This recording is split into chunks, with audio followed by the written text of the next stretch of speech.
You're watching Beyond Markets, where we'll bring you up to speed on development outcomes in Africa. Welcome. I'm Esther Awoniyi. Thank you for joining us. On today's show, our focus is on sustainable investment as we find out how better environmental, social and governance data could impact decision-making and capital flows. You can join the conversation on social media. Let me know what you think about the topics we discuss. And to do so, you can use the hashtag Beyond Markets. You can send me a message on my Twitter handle. It's at Esther Awoniyi. Now, the World Economic Forum in Davos earlier this year, global stakeholders launched the Future of Sustainable Data Alliance, which aims to accelerate the allocation of capital into sustainable investments through better environmental, social, and governance data. Franita Neuville, Director for Investment and Advisory Performance at Refinitiv, joins me to discuss some trends to expect in the ESG investment space going forward. Franita, thank you for your time today. I'd like us to just quickly start with the Sustainable Data Alliance that was launched at WEF earlier this year. Now, Refinitiv is one of the stakeholders. Now, tell me, why has it become important for this alliance to be formed? Hi, Esther. Yes, thank you. So, one of the things that the UN came up with a couple of years ago was the Sustainable Development Goals. And these are various goals for companies to try and reach with regards to diversity, the correct demographics, reducing poverty, and goals such as these. So one of the things that asset managers on the back of this then came back with and said that they find it challenging to actually meet these sustainable development goals because, number one, the data isn't always available to be able to assess their investments and match them up to these SDGs or sustainable development goals. And secondly, also, they don't necessarily always have the funding behind these goals to actually fund them and meet them. So then Refinitiv, along with our partners in this alliance, such as also the UN and the World Economic Forum, said that we're going to create this alliance and basically assist with making data more standardized and more available so that asset managers can actually meet these sustainable development goals and help the UN to achieve them. And also they said that we need between $4 to $7 trillion to meet these SDGs invested. So it's a big amount of money that's needed. And the number one thing that we need to meet this is to have the correct data. Now, but what will be the first task of this group? So one of the main and the first tasks that needs to be achieved is to make sure that the data that's reported by companies when it comes to environmental, social and governance metrics is more standardized. So again, one of the main hindrances that asset managers actually encounter when they do want to invest according to ESG metrics is the standardization of data. And it's important to achieve this not only for regions or for specific countries, but also on a global basis, because asset management, there's a lot of global funds out there. It's not just regionally managed or managed in a specific country. So asset managers need the data to be comparable on a global basis and to be able to know where to put their funds. Now, apart from standardization and having this data more widely available, does this not add to the already existing number of overlapping ESG frameworks? It does. And I think, again, these frameworks need to be looked at. We do see several exchanges coming out with their own guidances on reporting. And this is where a group such as Refinitiv, for instance, can assist with standardization, where we've got several metrics that we look at when we assess a company's ESG information that they send out, and then we put it in a standardized format. So it's comparable. You can actually look at it on a screener and make sure that versus other companies that you're looking at, that your specific investment is complying with your ESG mandate. Now, according to Refinitiv, you're also highlighting that disclosures that meet those frameworks should be structured, digital, and in XBRL. Could you just quickly shed more light on that?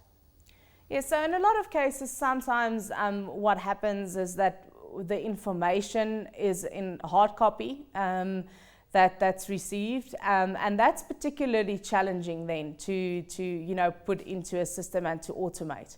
So when it is in a digital or an XBRL format, it's just so much easier for groups that standardize the information to ingest that. For instance, there's lots of machine learning capabilities available globally at the moment, and it's through programs such as this that the ESG data can actually become more widely available, more standardized, and available in a usable manner as well. So if it's just in hard copy, it's very difficult to digest. For instance, we're covering about 7,000 companies from an ESG perspective globally, which makes up about 70% of the global market cap. And for us, or any group, to be able to increase that number significantly, digitalization and machine learning and machine readable capabilities are imperative. Now, for those companies that have a policy to reduce their emissions to achieving their targets, what would you say is their attitude right now towards the importance of data? Would you say that a growing number of companies are now appreciating the importance of having this data? Yes, certainly. So one of the reasons why ESG as a theme is becoming more and more important globally is because companies are reporting on these metrics more regularly, and they've actually started reporting on these metrics, whereas a couple of years ago this information would not have been available, whether it be through the company or some other sources. So it's definitely becoming more readily available from the company itself. We have seen an increase in the number of companies who actually have, for instance, a carbon policy, the reduction policy. So we've seen an increase in that. However, only 35% of those companies then have a strict goals with regards to carbon reductions. So a lot of policies aiming towards carbon reduction, but they don't have any specific goals set yet. And we would like to see that increase as well. Now, when we're talking about companies, I want us to focus more on companies that are here in Africa. Would you say that the conversation around sustainability, how the actions of companies impact on the environment, would you say that it is gaining more momentum, apart from obviously the importance of data that these companies are going to need to use? Would you say that the conversation itself around sustainability, around how companies are now having a different outlook, a different attitude rather, as to how the activities impact the environment, would you say that that is gaining more momentum on the continent? Yes, definitely.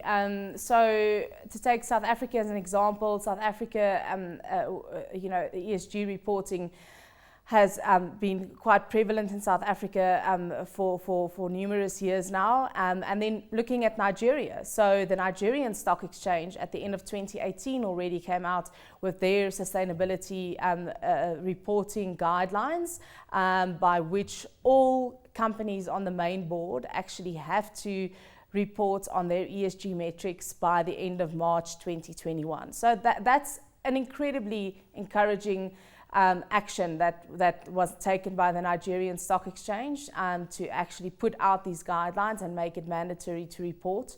And it's efforts such as these that is definitely going to assist the African continent in gathering more assets, because when you've got a fund manager sitting in New York or London or somewhere in Asia, and they've got a global mandate or an emerging market mandate, which also includes an ESG mandate, if you are not reporting as a company and as a listed company on your ESG metrics, it's going to be very difficult for that fund manager to invest in your company. Speaking to a number of experts on this topic, many of them have told me that they don't they don't get a sense that companies, especially here on the African continent, and maybe I can speak for the west of the continent, there isn't that sense of urgency that these companies need to begin to take a second look, or at least even create perhaps even a department or a desk or some sort of dedicated solely to ESG, and that fund managers and that companies, investors across the globe are now very important and looking at companies that meet their sustainability values. He told me that he doesn't think that there is that sense of urgency. Would you say that is actually something that we should begin to look at, perhaps not just on the west of the continent, all over Africa? Would you say that this is something that could be a problem, especially as we move towards achieving our sustainable development goals here in Africa? I don't think it's necessarily a problem per se at the moment. It's more a case of who is going to be driving this going forward. And what we usually see in other markets, that these guidelines usually gets driven by the exchanges, which I would say for the rest of Africa, outside of Nigeria and South Africa, it's going to be important for the exchanges to actually drive initiatives such as these to make sure that companies report on their ESG metrics, and to work with groups such as the alliance that was formed, so that they can ensure that the data is as standardized as possible and in a usable format by investors. You're just joining us, Franita Neuville, the Director for Investment and Advisory Performance at Refinitiv, is our guest today on Beyond Market, and we have been assessing trends that could shape the ESG investment landscape this year. Franita, thank you for your time so far. Let's pick up from where we left off. I'd like us to continue on the SDGs. Now, according to the United Nations, and you did highlight this point earlier, that about $5 to $7 trillion of investments are needed to achieve the SDGs on the continent. Now, many corporates, according to Refinitiv, also are having difficulty measuring their impact on the SDGs, obviously because data is not available or even well defined. Now, what are the implications going forward? Again, it comes down to the availability of data. So the companies that are invested in needs to be able to make that data available in a format that's usable by the asset managers, and in that way they'll be able to allocate funds to the SDGs and achieving the SDGs, and also be able to have the data to assess how the SDGs are being met. But do you worry that this could be a problem going forward? Because if we're not able to create those instruments, if we're not able to bring in the much needed capital into those SDGs, obviously that's going to impact negatively on the targets. So not worried necessarily. There are a lot of funds, in fact $89 billion of investment money is already allocated into, you could say, green products at this stage, and we're just seeing the demand for these type of products increase massively, and it's coming from across the spectrum. So we're seeing both the asset allocators as well as the man on the street, the investor on the street, actually becoming much more inclined to investing in products that have an ESG mandate. So for instance, the asset allocators, they're becoming more aware of their responsibility towards society. So they are actually pushing the fund managers that they allocate money to either have ESG mandates or to incorporate ESG into and the SDGs as a result into their investment decision-making process. So that's one driver. And then the other driver on the other end of the spectrum is your retail investor, who's becoming more aware of investing in responsibly. And initially, it was thought that it was mostly millennials driving this trend, but we're now actually seeing more of the Generation X as well as your baby boomers asking the question, what is the ESG score of my investments, of this fund that I'm investing in or this company that I'm investing in? So it's it's being driven across the board from all investors, and we're just seeing more and more money flowing into this space. So we don't foresee it as a massive challenge at all. We think that definitely it's going to keep on continuing growing. Now, as the use of and the availability of adequate data drives ESG outcomes this year, how do you see that playing out this year in terms of the major trend, one or two major trends that you think will be highlighted in 2020? So this year, definitely we're going to see more companies coming to market and reporting on their ESG metrics and making that information available. And as a result, we'll see more of this information being standardized by the companies delivering this data to investment firms. So those are the two trends that would be highlighted. I know that Refinitiv's ESG database is helping companies that have a policy to reduce emissions to achieve their targets. Tell us more about this database. I know you had one last year also for leaders, some kind of index or so. Could you shed more light on that? Sure. So Refinitiv has a database of about 7,000 companies on which we cover ESG metrics. We look at about 400 metrics that we report on in our database per company. And these 7,000 companies cover about 70% of the global market cap at the moment, listed market cap. It's quite a large coverage. As I was saying, we cover about 400 metrics per company, and through that we make carbon footprint information, ESG information readily available in a standardized and comparable manner to our investment client base. Now, if we do have a greater percentage of companies getting on board using available data in the right format that's easy to define, easy to decipher, how does that change the ESG landscape? In what specific ways will it change?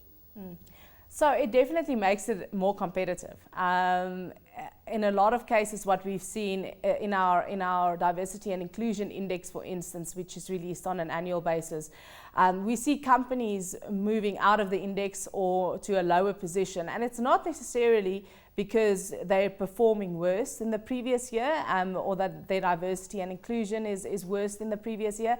It's basically because other companies are just, performing better in that sense. And that's what we like to see with ESG, is that more and more companies coming to market with their information will make it more competitive, and it will actually drive companies to want to achieve a good ESG metrics, and that will also in turn then drive the meeting of the UN Sustainable Development Guidelines.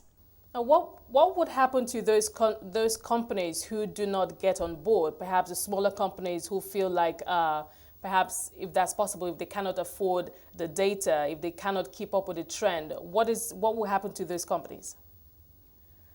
So unfortunately, we're definitely moving into a world where if you are not reporting on your ESG information, it's going to get very hard for you to raise capital, and it's going to become increasingly more expensive for you to raise capital. For instance, as previously mentioned as well, if a fund manager is sitting offshore and they're managing an emerging market fund with an ESG mandate, they basically need to look only at companies then that has an ESG score, because if the company doesn't even have an ESG score available or that ESG information available, it's going to be very hard for that fund manager to invest money into that company. So number one is that they will find it very hard to raise capital, and number two is it's going to definitely become more expensive for them, because the cost of capital is going to go up because the investors are going to say they're lacking full information, and they'd need a bigger return on their investments. Now, Refinitiv, in your report, you actually did ask a question. You said, is it time for ESG to become more of a science and less of an art? Could you shed more light on that for us? Again, it comes down to the way that data is currently actually being reported. So it's kind of an art at the moment. There's no standardization, and when we say that we need to move more towards a scientific approach, that's where the standardization and the digitalization of the data comes in, where this data is much more generic but also easier to consume. Now, with all this happening at the same time, what should be the role of the regulators or regulation at this point? One of the big roles that regulators can play is to work with the exchanges and actually ensure that, number one, there are guidelines, mandatory guidelines in place for listed firms to report on their ESG information. And then secondly, also to themselves actually encourage ESG reporting for listed firms. And it's not just listed companies that come into play here, and where the sustainable development guidelines can be met. The SDGs also definitely can be pushed by private investments and unlisted investments, or impact investing. It's in a lot of these cases, specifically in African markets, where we do have more unlisted firms and private company holdings. It's going to be important for these companies to also start actually reporting on this, on their ESG metrics. And what makes it challenging is that they're not necessarily mandated or guidelined by an exchange if you're a private or unlisted firm. So the regulators can play a real role here in actually ensuring that private companies also get on board and start reporting on their ESG metrics. Now, when you look across the African continent, I know that this is specifically targets companies, but would you say that there are countries who were perhaps in the forefront of ensuring that the ESG, the sustainability conversation is at the forefront of, when we're talking about sustainable investing? Would you say that some countries are taking the lead in that respect? We are certainly seeing some countries actually focusing more on this than others. So as I said previously, also South Africa and Nigeria are the two ones that's standing out at the moment in sub-Saharan Africa. And that's mainly driven by the stock exchanges that are in those countries. And as I said, it's great to see all the activity happening in Nigeria around the sustainability guidelines from the NSE and companies making sure that they'll be able to comply by the end of March 2021. Franita, thank you so much for talking to us today. We appreciate your time on the show. I've been speaking to Franita Neuville. She's the Director for Investment and Advisory Performance at Refinitiv, of course, looking at, better outcomes for ESG. Well, that's our show for today. Thank you so much for being a part of it. Remember, you can watch the show at 5 p.m. West African time daily and have access to all previous episodes of Beyond Market on our website. That's cnbcafrica.com. You can also stay engaged with the hashtag Beyond Market, and you can follow my Twitter handle too. It's at Esther Awoniyi. From myself and the team, it's bye for now.